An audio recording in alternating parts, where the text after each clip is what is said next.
എല്ലാ കൂട്ടുകാർക്കും നല്ലൊരു ദിവസം ആശംസിച്ചുകൊണ്ട് നമുക്ക് നേരെ ഇഷിതയുടെയും മഹേഷിന്റെ ഇന്നത്തെ നല്ലൊരു വിശേഷം കേട്ടാലോ.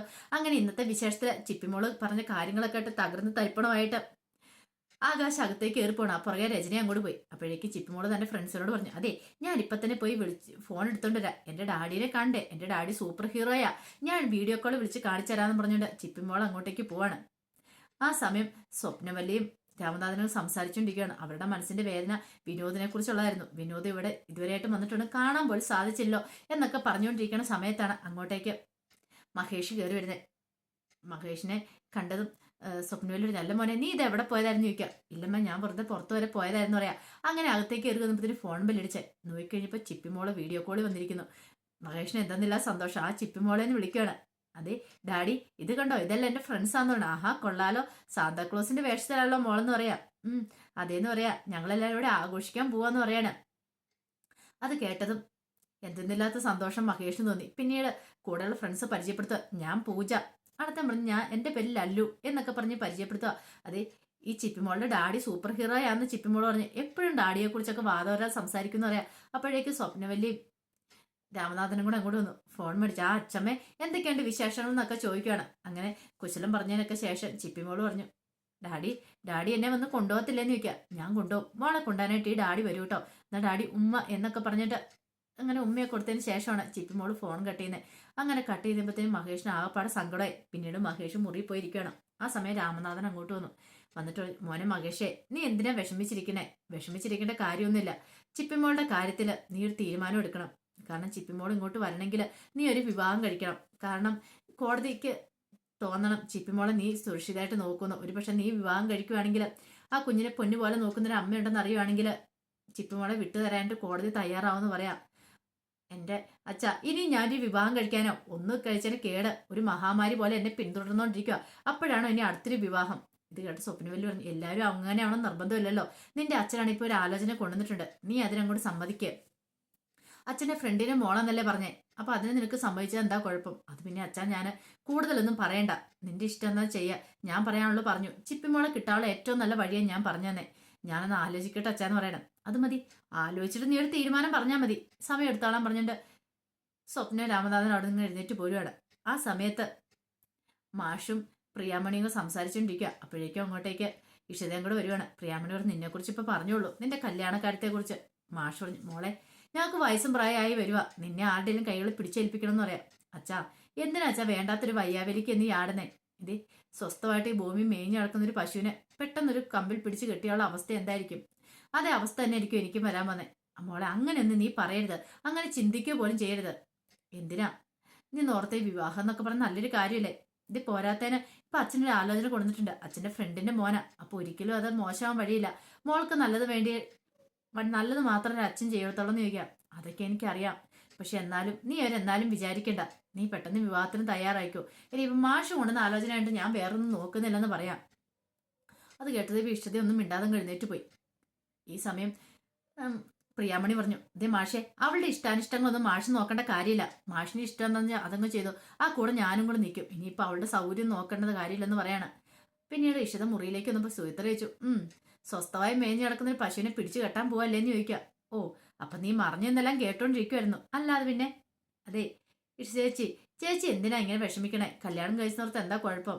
അത് പിന്നെ എനിക്കറിയാം ചേച്ചിയുടെ വിഷമം, ചിപ്പിമോളെ നഷ്ടപ്പെടും അതല്ലേ? അത് ശരി തന്നെയാ, ചിപ്പിമോളെ എനിക്ക് കാണാൻ പറ്റില്ല എന്റെ കല്യാണം കഴിഞ്ഞാല്. ഒരു പക്ഷെ അന്ന് അത് ചേച്ചി ഒന്ന് ആലോചിച്ചിട്ടുണ്ടോ, മഹേഷ് കല്യാണം കഴിച്ചിട്ടുണ്ടെങ്കിൽ ചിപ്പിമോളെ ചേച്ചിക്ക് പിന്നെ കാണാൻ പറ്റുമോ? അത് ശരിയാ, അവർക്ക് ചിലപ്പോൾ താല്പര്യം ഇല്ലെങ്കിലോ.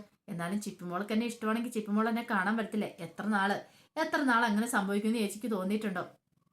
ഒരു പക്ഷേങ്കില് അവരുടെ കല്യാണം കഴിയുന്നതോട് മഹേഷിന്റെ വേറെ കല്യാണം കഴിയുന്നതോടുകൂടി ചിപ്പിമോളെ കാണാൻ പോലും ചേച്ചിക്ക് കിട്ടിയെന്ന് വരത്തില്ല എന്ന് പറയാം. ഇത് കേട്ടോ ഇഷിത ആ പടം ധർമ്മ സങ്കടത്തിലായി. അതുകൊണ്ട് ചേച്ചി അച്ഛൻ പറയുന്ന വിവാഹത്തിന് സമ്മതിക്കുന്ന നല്ലത്. ഞാൻ നോക്കിയിട്ട് അതാ ഏറ്റവും നല്ലത്.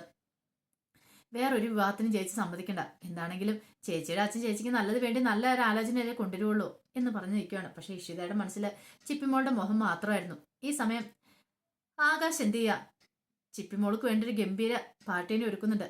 കുറെ ആൾക്കാര് ക്രിസ്മസ് പാപ്പമാരായിട്ട് വന്ന് തുള്ളി ഭയങ്കര അടിപൊളിയാക്കുന്നുണ്ട് അവിടെ. ചിപ്പിമോൾക്കെല്ലാം ഭയങ്കര സന്തോഷമായി. ചിപ്പിമോളും ആ കൂടെ നിന്ന് ഡാൻസ് കളിക്കുന്നുണ്ട് സാന്താക്ലോസിന്റെ വേഷത്തില്. പിന്നീട് അവർ ഡാൻസൊക്കെ പാട്ടുപാടി ക്രിസ്മസ് അപ്പൂവിനും ഒക്കെ അങ്ങ് വീട്ടിലേക്ക് പോവാണ്. ഈ സമയം ചിപ്പിമോള് ഭയങ്കര സന്തോഷത്തില് തന്റെ ഫ്രണ്ട്സിനോടൊപ്പം പെട്ടെന്ന് തന്നെ ആകാശിന്റെ അച്ഛനെ എന്ത് ചെയ്യണം, ഒരു കേക്ക് ഒക്കെ ഉണ്ടാക്കി വെക്കുകയാണ്, ക്രിസ്മസ് കേക്ക്. മെറി ക്രിസ്മസ് എന്നൊക്കെ എഴുതുക. പിന്നീട് ചിപ്പിമോളെ കേക്ക് കട്ട് ചെയ്യാൻ വിളിക്കുക. അങ്ങനെ ചിപ്പിമോള് വന്ന് കേക്ക് കട്ട് ചെയ്തു. തന്റെ ഫ്രണ്ട്സിനെയും വിളിച്ചു. അവർക്കെല്ലാം കേക്കും കൊടുത്ത് മധുരമൊക്കെ കൊടുക്കുകയാണ്. ചിപ്പിമോളും ഭയങ്കര സന്തോഷത്തില. ഈ സമയം ആകാശനും രചന നന്ദി പറയാം. ഒത്തിരി നന്ദിയുണ്ട് കേട്ടോ ആകാശേ, ഞാൻ ഒരിക്കലും പ്രതീക്ഷയല്ല. ഞാൻ വിചാരിച്ചു ഇപ്പോഴും ചിപ്പിമോളോട് ആകാശിന് ദേഷ്യമായിരിക്കുന്നു. എനിക്ക് അങ്ങനെ ദേഷ്യപ്പെടാൻ പറ്റില്ലല്ലോ. നമ്മൾ ഉദ്ദേശിച്ച പോലെയൊക്കെ കാര്യങ്ങൾ നീങ്ങണ്ടേ, അതിനു വേണ്ടിയിട്ടല്ലേ ഞാൻ ഈ അറേഞ്ച്മെന്റ്സ് ഒക്കെ നടത്തിയെന്ന് ചോദിക്കാം. അതെന്തായാലും നല്ല കാര്യമായി പോയെന്ന് പറയാണ്. ആ സമയം സ്വപ്നവല്ലിയും രാമനാഥനും കൂടെ സംസാരിച്ചുകൊണ്ടിരിക്കുക. സ്വപ്നവല്ലി പറഞ്ഞു, എനിക്ക് വിനോദിനെ കുറിച്ചുള്ള ചിന്തകൾ മനസ്സിലേക്ക് വരിക. അവൻ ഇത്രയും ദിവസമായി വന്നിട്ട് നമ്മളിന്ന് വിളിക്കുക പോലും ചെയ്തില്ലല്ലോ രാമ എന്ന് പറയണേ. അവൻ വിളിക്കുമായിരിക്കും. അവനൊരു പക്ഷേങ്കിൽ നമ്മളോടുള്ള ദേഷ്യമോ അല്ലെങ്കിൽ പേടിയോ സങ്കടമോ എന്താണെന്നറിയില്ല അവൻ്റെ മനസ്സിൽ.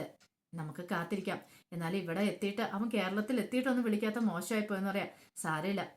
അല്ല, മകേഷിന്റെ കല്യാണക്കാര്യത്തെക്കുറിച്ച് ഒരു പക്ഷേ വിനോദ് ഉണ്ടായിരുന്നെങ്കിൽ വിനോദ് സംസാരിച്ചാനും. അത് ശരിയാ, നമ്മളിങ്ങനെ ഇത്രയും വിഷമിച്ചിരിക്കേണ്ട കാര്യമില്ലായിരുന്നു. ഏട്ടനും അനിയനും തമ്മിൽ അവർ സംസാരിച്ചൊരു തീരുമാനം എത്തിച്ചാനും. ഇപ്പം നമ്മൾ വേണ്ട അവനോട് കാര്യങ്ങളൊക്കെ തുറന്നു പറയാന്. അങ്ങനെ ആയിരിക്കുമ്പോഴാണ് രാമനാഥന്റെ ഫോൺ ബെല്ലടിക്കുന്നത്. കോളെടുത്ത് ഹലോ പറഞ്ഞു കഴിയുമ്പോഴത്തേനും അങ്ങേത്തലയ്ക്ക് വിനോദായിരുന്നു. അച്ഛാന്നുള്ള വിളിയായിരുന്നു. ഒരു നിമിഷം കണ്ണ് നിറഞ്ഞു പോയി രാമനാഥന്റെ. ആരാ രാമ വിളിക്കണേ? എനിക്ക് വിനോദാന്ന് പറയാണ്. അയ്യോ, അവനോ മോനോ? എൻ്റെ മോനാണോ? അവൻ എവിടെയാ എങ്ങനെയാന്നൊക്കെ ചോദിക്കാൻ പറയണേ. പിന്നീട് എവിടെയാന്ന് ചോദിക്കുകയാണ്. ഞാൻ താഴെ ഗാർഡനിൽ അവിടെ വന്നിട്ടുണ്ട്, എനിക്ക് അച്ഛനും അമ്മേനും കാണണമെന്ന് പറയാണ്. ഇതിൽ പലൊരു സന്തോഷം അവർക്ക് കിട്ടാനില്ലായിരുന്നു. പെട്ടെന്ന് സ്വപ്നവല്ലി പറഞ്ഞു, കോള് കട്ട് ചെയ്യുക, നമുക്ക് പോകാമെന്ന് പറയാണ്. അങ്ങനെ കോള് കട്ട് ചെയ്യുന്നപ്പം രാമനാഥൻ പറഞ്ഞു, എങ്ങാനും മഹേഷ് വന്നാലോ പ്രശ്നം ആകത്തില്ലേന്ന് ചോദിക്കാം. നമുക്ക് നോക്കാം, അവൻ വരാതെ നോക്കാം. ഒരു കാര്യം ചെയ്യാം, ഞാൻ ആദ്യം പോവാം, രാമൻ പുറകെ വന്നാൽ മതി എന്ന് പറയണേ. പിന്നീട് അകത്തേക്ക് പോയിട്ട് കുറച്ച് പലഹാരം ഉണ്ടാക്കി വെച്ച ഒരു പേപ്പറിനകത്ത് പൊതിഞ്ഞ് കെട്ടി അത് സാരിക്ക് മറച്ചു പിടിച്ച് സ്വപ്നവല്ലി താഴേക്ക് ഇറങ്ങി ഓടി ചെല്ലുവാണ്. ഈ സമയത്ത് വിനോദ് എന്ത് ചെയ്യണം, കാറിൽ വന്ന് അവിടെ ഇറങ്ങി. പിന്നീട് ഡ്രൈവറോട് പറഞ്ഞു, കാർ ഇവിടെയും മാറ്റിയിട്ടാരെ, പുറത്താരും കാണണ്ടെന്ന് പറയണം. ശരിയെന്ന് പറയണം, ഞാൻ ആ ഗാർഡനിൽ അവിടെ കാണുമെന്ന് പറയാം. അങ്ങനെ അങ്ങോട്ടേക്ക് വന്നപ്പോൾ തന്നെ ഒരു പരിചയത്തിലുള്ള ഒരാൾ വരുവാണ്. അയാൾ വന്നിട്ട്, ആഹാ വിനോദോ, ഇതെന്താ ഇവിടെ? അല്ല, അത് പിന്നെ ഞാൻ ഒരാളെ കാണാൻ വേണ്ടി വന്നാ. ആണോ? അതെ, ഞാൻ ഇവിടുത്തെ പാർട്ടിയുടെ ഒരു പ്രസിഡന്റൊക്കെയാന്ന് പറയണം. ശരി, ആയിക്കോട്ടെ, നമുക്ക് പിന്നെ കാണാം എന്നൊക്കെ പറയാണ്. അങ്ങനെ വിനോദ് അയാളെ പതുക്കെ പറഞ്ഞിട്ട് അവിടെ മാറി നിൽക്കുക. അപ്പോഴേക്ക് സ്വപ്നവല്ലി അങ്ങോട്ട് ഓടി വന്നു. സ്വപ്നവല്ലിയെ കണ്ടത് വിനോദിന് എന്തെന്നില്ല സന്തോഷം. വിനോദ് ഓടിപ്പോയി അമ്മേനെ കെട്ടിപ്പിടിക്കുന്നുണ്ട്. പിന്നീട് അവിടെയുള്ള ഒരു ചാരിബഞ്ചയിൽ ഇരിക്കുകയാണ്. വിനോദിന് പറഞ്ഞു, എത്ര നാളായുടെ മോനെ നിന്നെ കണ്ടിട്ട്. ഇത് കേട്ടൻ വിനോദ് പറഞ്ഞു, ഞാൻ ശരിക്കും ഒരു ഒളിച്ചോട്ടമായിരുന്നമ്മേ. കേരളത്തിൽ എനിക്ക് നിൽക്കാൻ തോന്നില്ല, അതാ ഡൽഹിക്ക് ഞാൻ മാറിയത്. എൻ്റെ ഏട്ടനോട് ഞാൻ ചെയ്തേ അത്ര വലിയ മഹാ അപരാധമല്ലേന്ന് ചോദിക്കുക. എന്നാലും ഇതൊക്കെ എങ്ങനെ സാധിക്കുന്നതാണ് നിനക്ക്? ഇത്രയും കാലം ഞങ്ങളെ ആരും കാണാതെ കാണണമെന്ന് ആഗ്രഹം ഉണ്ടായിരുന്നമ്മേ. പക്ഷെ ഏട്ടനോട് ചെയ്ത നെറുകേടയ്ക്ക് ഓർത്ത് കഴിയുമ്പോൾ പാവ ഏട്ടനെ കോളേജിലിട്ട് ഞാൻ തല്ലിയില്ലേ. ഡ്രഗ്സിന് അടിമയായിരുന്നു ഞാൻ. അന്നത്തെ കാലത്ത് അതൊക്കെ സംഭവിച്ചു. പക്ഷെ എനിക്ക് ഇപ്പൊ കുറ്റബോധം ഉണ്ടെന്ന് പറയാണ്. അതൊന്നും ഓർത്തിട്ട് നീ വിഷമിക്കണ്ട. നിന്റെ ഏട്ടനെ കുറിച്ച് നീ ചിന്തിച്ചിട്ടുണ്ടോ? നിന്നെ പഠിപ്പിക്കാൻ വേണ്ടിയിട്ട് എത്രമാത്രം കഷ്ടപ്പെട്ടുണ്ടെന്ന്. ഒരു ജോലി, ഒരു പ്രൈവറ്റ് കമ്പനി, ഒരു ചെറിയ ജോലി ഉണ്ടായിരുന്നേ. എല്ലാവരും ബസ്സിനൊക്കെ പോയി കിടന്നപ്പോൾ നിന്റെ ഏട്ടൻ മാത്രം നടന്നുപോയി. അത്രയും പൈസ ലാഭിക്കാലോന്ന് കരുതി നിന്റെ പഠിപ്പിനൊക്കെ വേണ്ടിയിട്ട്. എന്നിട്ട് ആ ചതി ചെയ്ത് കഴിഞ്ഞപ്പോഴത്തേനും നിന്റെ ഏട്ടന് സഹിക്കാൻ പറ്റുന്ന കാര്യമാണോ? എനിക്കെല്ലാം അറിയാമേ. പക്ഷെ എന്ത് ചെയ്യണമെന്ന് അറിയത്തില്ലാത്ത വല്ലാത്തൊരവസ്ഥയായിപ്പോയി ഞാൻ.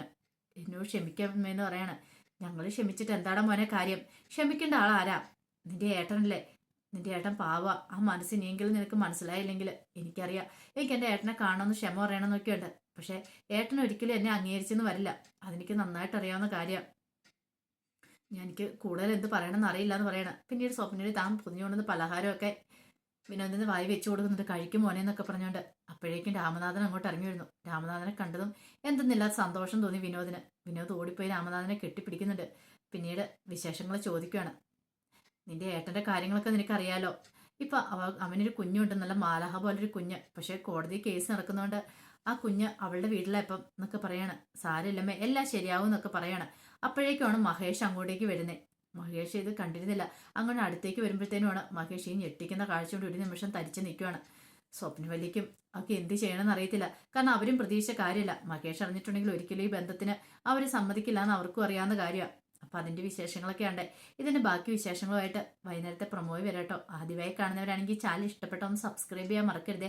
അതോടൊപ്പം തന്നെ വീഡിയോ ഇഷ്ടപ്പെടുകയാണെങ്കിൽ ലൈക്ക് ചെയ്യാനും മറക്കരുത് കേട്ടോ. നമ്മുടെ മുന്നോട്ടുള്ള യാത്രയിൽ നിങ്ങളുടെ ലൈക്ക് സപ്പോർട്ട് നമുക്ക് ഏറ്റവും കൂടുതൽ പ്രചോദനമായി മാറിക്കൊണ്ടിരിക്കണേ. ഒരിക്കൽ കൂടി എല്ലാവർക്കും നല്ലൊരു ദിവസം ആശംസിച്ചു നിർത്തുന്നു. നന്ദി.